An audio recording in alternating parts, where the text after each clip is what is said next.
In the first part of this two-part video, we discussed how China's domestic and international actions constitute the single greatest threat to U.S. national security and the rules-based international order. But Vince, what exactly is the rule-based international order? And more importantly, why should I care?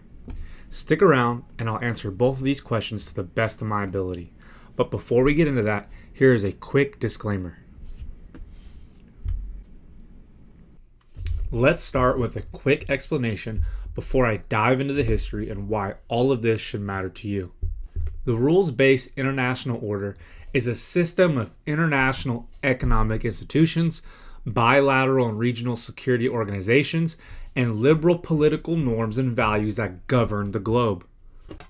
According to Rand, the rules-based international order is a system of governing arrangement between states, including its fundamental rules, principles, and institutions, which are based on Western liberal values.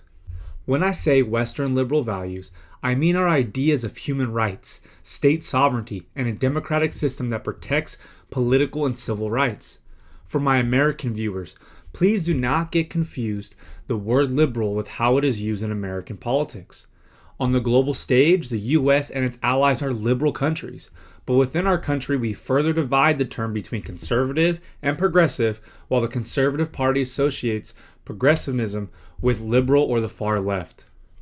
States around the globe have agreed to adhere to this system, but it's a fairly recent development and the first time such a complex system has governed the globe. The rules-based international order was founded in 1945 by the United States and its Western allies.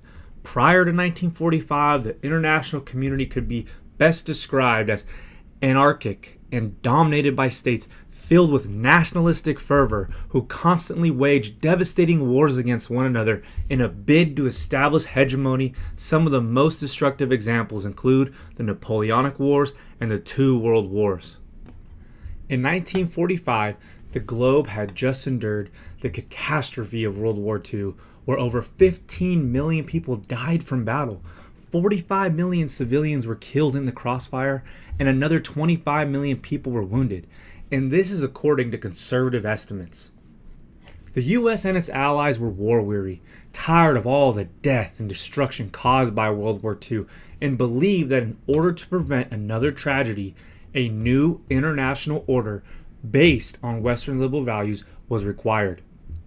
This new rules-based international order would guard against the chaos of war, disaster, violence, and crime by creating institutional laws, rules, and norms that would regulate how states would act on the global stage. Just like how the U.S. has national, state, and city institutions which pass laws that the average American like you and I must follow, the international community would now have something similar.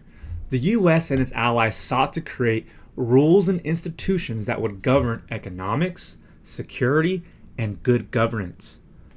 In order to diminish the odds of states going to war over trade disputes, a common cause all throughout history, in 1944 in New Hampshire, America, the U.S. and its allies signed the Bretton Woods Accord, which created key institutions such as the World Trade Organization, the World Bank, and the International Monetary Fund.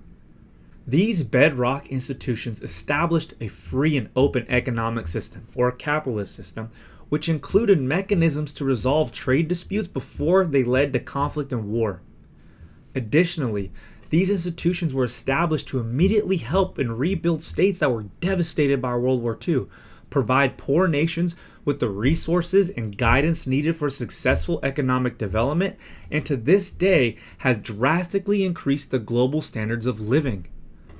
For example, if you look at the chart I have on screen, you can clearly see that since the introduction of the Bretton Woods Accords, under the rules-based international order, the per capita GDP of the globe has exploded exponentially. That means that drastically more people today are living a more prosperous life than at any other point in history. Hunger, shelter, and security, while still an urgent need across the globe, are being rolled back like never before.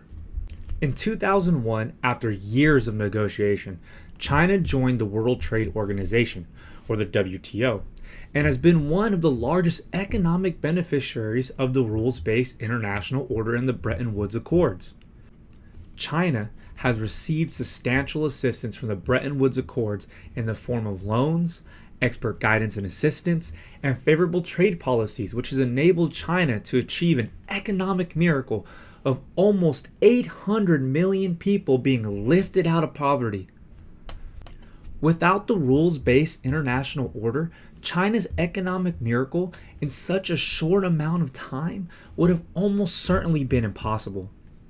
Instead of being appreciative of the system which has benefited China so greatly, China has decided to take advantage of the system. When China joined the WTO in 2001, it committed to three things: participating in a new era of global economic cooperation that reflects the widespread desire to cooperate in a fairer and more open multilateral system. 2, that the Chinese economy would participate in the international trading system based on both open market-oriented principles. 3, China would dismantle its state-led mercantilist policies and practices and transition to a market-oriented economy and trade regime. According to a 2023 report to Congress by the Office of the United States Trade Representative, they found that, and I'm paraphrasing here, that after 22 years since China has ascended to the WTO, China's record of compliance still remains poor. Furthermore, China's attempt to dominate strategic industries such as steel, aluminum, solar panels, fisheries, advanced information technology, and EV technology by using its state-directed economy and evolving non-market policies and practices violate the WTO. Most importantly, China's actions are causing serious harm to workers, businesses, and industries in the United States and around the world. In an effort to avoid the horrors of war, the United States and its Western allies established the North Atlantic Treaty Organization, or NATO, and the United Nations, the UN, in 1948 and in 1945. NATO was established as a political military alliance primarily made up by Western European democratic nations designed as a counterbalance to the Soviet Union during the Cold War. The power of NATO comes from two basic principles: collective defense and close cooperation. Article 5 of the NATO Treaty declares that an attack on one nation is an attack on all members. This is called collective defense. The underlying strength of collective defense is that its 32 member countries of NATO will fight as a single force, amplifying their individual strengths while bolstering their individual weaknesses.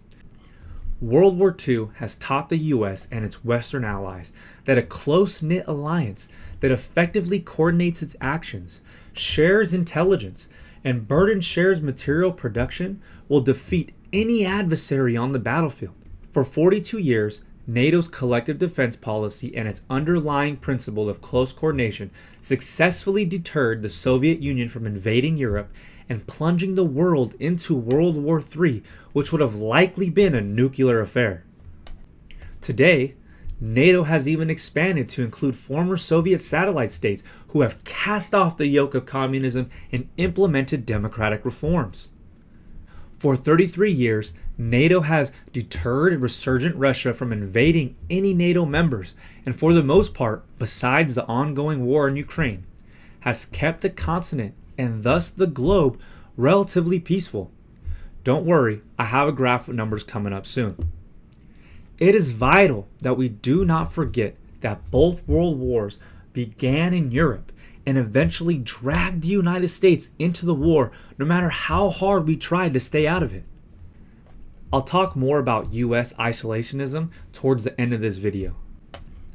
The United Nations was designed as an international organization tasked with maintaining international peace and security, developing friendly relations among nations, achieving international cooperation, and serving as a center for harmonizing the actions of nations. Two of the key institutions within the UN are the UN General Assembly and the UN Security Council. The UNGA General Assembly provides each of the 193 member states of the United Nations an equal vote on the full spectrum of international issues, and most importantly for security, provides an arena for each member to air out any grievances, call out aggressive states, and provide a place for states to peacefully settle issues. The UNSC, the Security Council, is a 15-member council that is responsible for maintaining international peace and security. The Council has the authority to impose sanctions, approve peacekeeping missions, and pass legally binding resolutions on global security, such as authorizing an international invasion of uncooperative or misbehaved countries. Some examples of the UN using its power for good are the Korean War in 1950 and the First Gulf War in 1990. Within this council, there are 5 permanent founding members, the victorious nations from World War II, the US, the UK, France, China, and Russia, who are leading states within the globe and hold veto powers against the entire bloc. This results in one of these 5 powers being able to veto any resolution that comes to the floor, even if the other 12 agree to it. The other 10 members are rotational members and consist of states with less overall global economic and military power. While the United Nations Security Council is clearly hierarchical and favors the victors of World War II, which includes China, and absolutely requires modern reforms, it is also important that we recognize that the UN, in conjunction with NATO, have produced the safest period in human history, named the Long Peace. Since 1945, there has been 0 great power wars.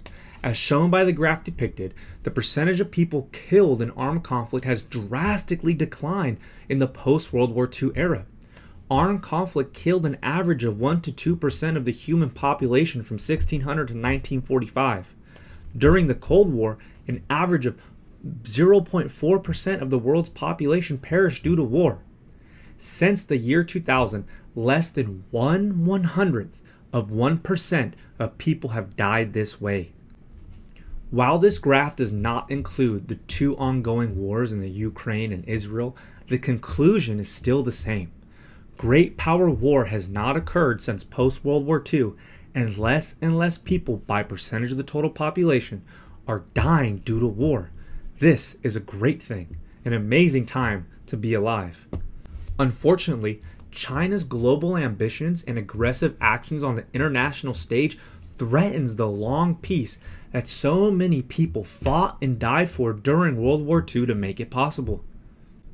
In the previous episode, I detailed various cases of China's aggressive military actions on the international stage, so I'll just shortly re-mention them here. If you haven't seen part 1, please go back and see that. Some of China's aggressive military actions include China's militarization of the islands along crucial trade routes within the South China Sea, using the Chinese naval and Coast Guard vessels to ram and attack Filipino vessels and steal their resources, and threatening Taiwan with full-fledged invasion. These actions all threaten the long peace because they risk war with those nations and the global superpower, the United States. China's military modernization of the South China Sea is a potential flashpoint for war with the US and the UN, since the United Nations Law of the Sea demands the freedom of navigation to all nations within the area. For a modern day example, and I know this example isn't a perfect one-to-one, all we have to do is look towards the Middle East and see how the US created a multinational coalition to ensure the freedom of navigation in the Bab al-Mandab Strait by kinetically engaging Houthi forces who attempted to close the strait. Who is to say that one day, if China takes the aggressive action of trying to actually close those critical sea lines, that the US and its allies won't be forced to muster up a coalition to reopen those lines to direct action? Additionally, China's aggressive actions towards the Philippines is another potential flashpoint because the US and the Philippines are mutual defense treaty allies, meaning they are legally bound to defend each other if one or the other is attacked. Finally, the PRC openly threatens to invade Taiwan and frequently conducts military exercises simulating an invasion and strikes against the island.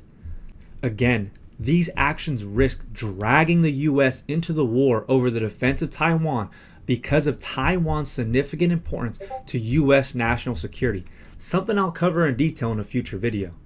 In short, China's global ambitions and aggressive military actions threaten the 78 years of the long peace. As I mentioned at the beginning of this video, the rules-based international order was founded upon Western liberal values, which include the ideas of state sovereignty, the protection of human rights, and the promotion of democracy.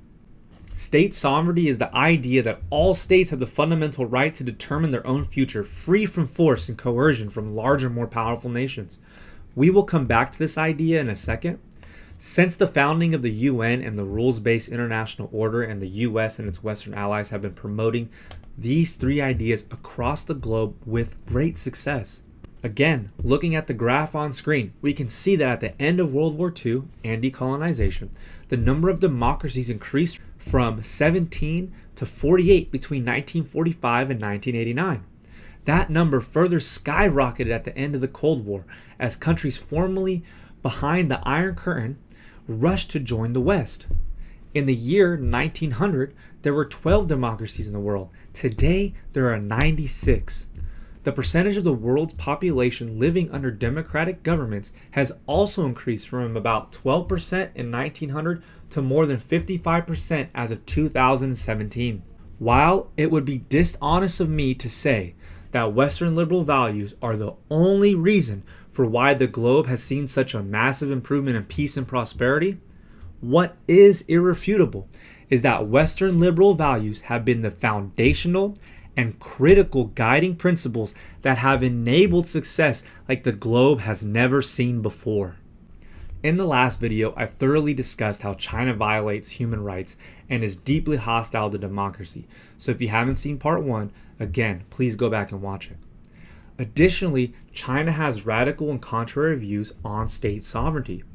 On one hand, China refuses to accept Taiwan's state sovereignty and claims that Taiwan is a rogue province and that reunification with the mainland is inevitable. On the other hand, China argues that state sovereignty should be taken to the extreme, that no matter what policies a state enacts upon its own people, including genocide or other heinous actions, that each nation's domestic affairs are their own and intervention should never occur. China's goal isn't to take over the entire world through conquest like the Nazis during World War II, but rather, its ultimate global ambition is to hijack the rules-based international order and replace the core Western liberal values with its own Sino-centric value system. As we have seen, China is anti-democratic, violates human rights, and has a warped view of state sovereignty. China's value system would embody these aspects along with creating a hierarchical international order that places China at the center of decision making, major powers beneath and smaller powers at the bottom who are expected to respect their reduced role in the world. Furthermore, China's vision of a new international order would be favorable to authoritarian regimes like Russia, North Korea, and Iran, and by allowing them to equally shape the future of the world, write international rules, and manage global affairs, China has labeled this vision for the future as the common destiny of humankind. Is this the destiny you want for yourself, your kids, your grandkids? It's a question we all need to ask ourselves. If the United States sinks into isolationism and relinquishes its role as the global leader, this is the future we will face. A world where our values, economic prosperity, and security are threatened. But we are the United States, the global superpower, an economic giant, a military juggernaut, and a people with a proud history of rising to the challenge and overcoming seemingly insurmountable odds. Just open up a history book on our independence, the Civil War, the Great Depression, and World War II. We owe it to the generations before us and the future generations to rise to this challenge. I want to conclude by briefly discussing the greatest threat to the U.S. overcoming this challenge, and it comes from within. Here in America, there's been a growing faction of isolationists, people who want America to abandon the rules-based international order by pulling out of NATO, refusing to defend Taiwan, stopping arms and equipment to Ukraine, abandoning the World Trade Organization, and other international organizations and commitments abroad. Isolationists want us to focus solely on critical domestic issues, such as the border, healthcare, the homeless, and the economy. I completely understand where isolationists are coming from. They merely want us to improve the situation here at home. They want us to have our house in order. But because isolationists are so focused here at home, they fail to see the bigger picture. What are the consequences of the U.S. abandoning its traditional role as the global leader? What are the security consequences of the U.S. sitting on the sideline? Well, if we use history as a guide and examine all the times America has sat on the sidelines and allowed authoritarian regimes to run rampant across the globe and dictate the rules of the international order, we find that we were ultimately dragged into the two most catastrophic wars in the history of mankind. Did we not learn our lesson after 2 world wars? If we do not wish to recreate the failures of the past, we must learn from history, not ignore it.